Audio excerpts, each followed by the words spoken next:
Hello everyone, this is the last chapter of your first book of BST. इसके पहले के सारे chapters मैं कवर कर चुका हूँ। You can watch those videos on the channel.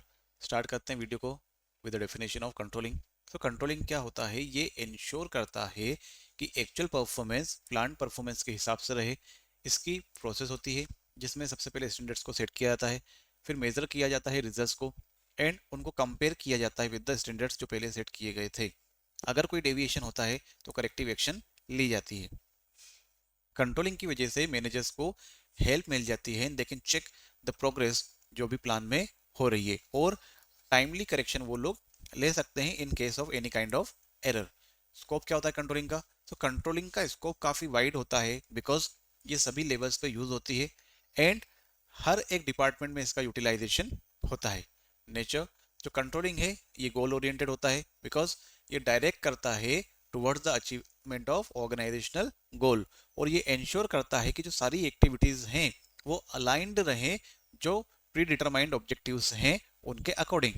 Pervasive होता है तो सारे हमारे मैनेजमेंट के फंक्शंस परवेसिव है, सभी लेवल्स पे इनका यूटिलाइजेशन होता है। Backward as well as forward looking. तो कंट्रोलिंग क्या होती है? दोनों तरफ होता है, बैकवर्ड भी एंड फॉरवर्ड भी, जबकि प्लानिंग जो है वो सिर्फ फॉरवर्ड लुकिंग होता है। तो controlling looks backward by evaluating past performance, मतलब पहले जो काम हुआ था उसकी परफॉर्मेंस का भी इवेल्युएशन होता है। Along with that forward looking भी है because helping in future planning and improvements. अगर वापस से कोई काम हो रहा है तो उसकी प्लानिंग और उसके इम्प्रूवमेंट में भी ये हेल्प करता है। It is a continuous process. तो प्लानिंग क्या है, सॉरी कंट्रोलिंग क्या है? कंटिन्यूस प्रोसेस है। It is not one time activity, मतलब एक बार करके ये नहीं होगा भाई कंट्रोलिंग खत्म हो गया, नहीं, इसको रेगुलर बेसिस पे करना पड़ता है सो दैट ये कंसिस्टेंसी को इंश्योर कर सके इन द परफॉर्मेंस। इसकी इंपॉर्टेंस क्या होती है कंट्रोलिंग की? गोल्स अचीव करने में ये हेल्प करता है।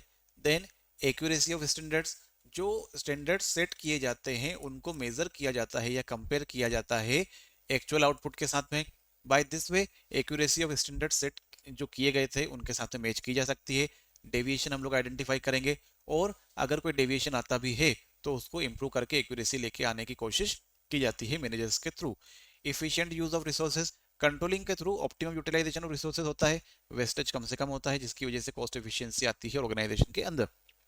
Next, improving employees motivation. Regular performance को जब मेजर किया जाता है तो एम्प्लॉइज मोटिवेट फील करते हैं, वो ये चाहेंगे कि भाई हम अच्छे से अच्छा परफॉर्म करें एंड टारगेट्स को अचीव करें। ऑर्डर एंड डिसिप्लिन, कंट्रोलिंग की वजह से एक सेंस आता है रेस्पॉन्सिबिलिटी का एंड डिसिप्लिन का अमंग द एम्प्लॉइज, और ये इंश्योर करता है कि स्मूथ फंक्शनिंग ऑर्गेनाइजेशन के अंदर होती रहे। फैसिलिटेट्स कोऑर्डिनेशन, कंट्रोलिंग की वजह से पूरे डिपार्टमेंट्स के बीच में कोऑर्डिनेशन अच्छा इस्टेब्लिश हो जाता है, वो अलाइन कर जाते हैं ऑर्गेनाइजेशनल गोल्स के साथ में। प्लानिंग एंड कंट्रोलिंग, तो प्लानिंग एंड कंट्रोलिंग क्या होते हैं? Provides standards for controlling. तो प्लानिंग स्टैंडर्ड सेट करने का काम करता है या टारगेट सेट करने का काम करता है। वे सर्व एज द बेसिस। सो जो टारगेट सेट हुए हैं प्लानिंग में वो एज बेस फंक्शन करेंगे, किसके लिए? कंट्रोलिंग के लिए। Planning without controlling is meaningless. अगर कंट्रोलिंग नहीं है, आप सिर्फ प्लान बना रहे तो कोई काम का नहीं रहेगा। Plans can not be effectively implemented और monitored if controlling is not there. तो कंट्रोलिंग का होना बहुत जरूरी है।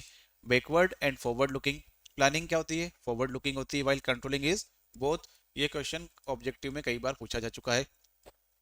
प्रिस्क्रिप्टिव एंड इवेल्युएटिव, तो कंट्रोलिंग क्या है? इवेल्युएटिव होती है, इसमें इवेल्युएशन करते हैं जो टास्क हमने परफॉर्म करी है उसका, एंड ये प्रिस्क्राइब करती है करेक्टिव एक्शंस को to improve efficiency. Next, controlling की प्रोसेस। तो कंट्रोलिंग में सबसे पहले हम लोग स्टैंडर्ड सेट करते हैं। स्टैंडर्ड्स क्या होते हैं? बेंचमार्क होते हैं, मतलब टारगेट हो गया, कॉस्ट की लिमिट होगी, या फिर परसेंटेज हो गया बच्चे के, भैया मैं 85-95% बनाऊंगा, तो दिस इज स्टैंडर्ड को सेट करना। Then measuring performance, actual performance को मेजर किया जाएगा यूजिंग रिपोर्ट्स, ऑब्जर्वेशन, परफॉर्मेंस, या फिर जैसे यहीं पे ले लेते हैं 80-85 का टारगेट था, 85-95 का टारगेट था, जो भी बना, मान लो 80 बन गया तो नेगेटिव डेविएशन आ गया, 97 बन गया तो पॉजिटिव डेविएशन आ गया। कंपेयर परफॉर्मेंस, तो जो स्टैंडर्ड सेट थे उसको कंपेयर किया जाएगा फिर रियल आउटपुट के साथ में, और डेविएशन को आइडेंटिफाई किया जाएगा कि नेगेटिव डेविएशन है या फिर पॉजिटिव डेविएशन है। Analysing deviation, managers analyse the cause and significance of deviation to decide whether corrective actions is needed. तो अगर नेगेटिव डेविएशन आया तो डेफिनेटली करेक्टिव एक्शन लेनी पड़ेगी, and because of this reason deviation को एनालिसिस करना बहुत ज़्यादा जरूरी होता है। टेक्निक्स ऑफ एनालाइजिंग डेविएशन, पहला होता है critical point control and then management by exception. So जो क्रिटिकल पॉइंट कंट्रोल होता है ये की रिसर्च एरियाज के ऊपर होता है। फॉर एग्जांपल एक मैन्युफैक्चरिंग फर्म है, अब अगर उसके रॉ मटेरियल की कॉस्ट इंक्रीज हो रही है या प्रोडक्शन की कॉस्ट इंक्रीज हो रही है तो ये उसका की एरिया है, ठीक है। अगर पोस्टल कॉस्ट इंक्रीज हो गई तो ये उसका की एरिया नहीं है। तो क्रिटिकल पॉइंट कंट्रोल में क्या होगा, जो की एरियाज है ऑर्गेनाइजेशन उनको ही कंट्रोल करने की कोशिश करेगी, बाकी दूसरे फैक्टर्स जो उसके कंट्रोल में नहीं है उनके ऊपर वो फोकस नहीं करेगी। तो managers concentrate on important points rather than checking everything, वो हर एक चीज को चेक करने नहीं जाएंगे।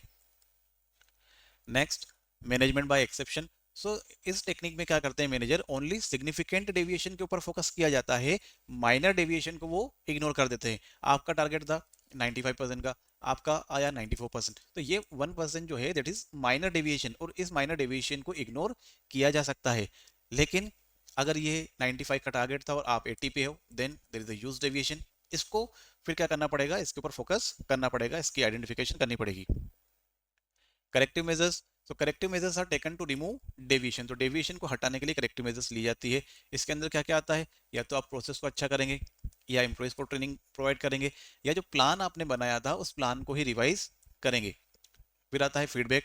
तो फीडबैक से क्या होता है, फ्यूचर में जो प्लानिंग होने वाली है उसके लिए इंफॉर्मेशन मिल जाती है, और ओवरऑल परफॉर्मेंस को इंप्रूव करने में भी ये हेल्प करता है। डेविएशन दो तरीके के हो गए, पॉजिटिव डेविएशन, अगर आपका जो परफॉर्मेंस है वो स्टैंडर्ड से अच्छा हो गया तो इसको कहेंगे positive deviation.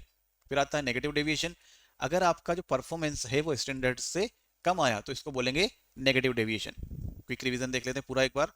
Controlling is a continuous process, जहाँ पर क्या होता है, टारगेट सेट करते हैं, परफॉर्मेंस को मेजर करते हैं, कंपेयर करते हैं, फिर एनालाइज करते हैं डेविएशन को using the techniques like critical point and management by exception, and in the last corrective actions ली जाती है। तो ये आपका पूरा चैप्टर यहाँ पे खत्म होता है। आई होप आपको समझ में आया होगा, कीवर्ड्स आपने नोट किए होंगे। If yes, do subscribe the channel and share this video with your friends. Thank you.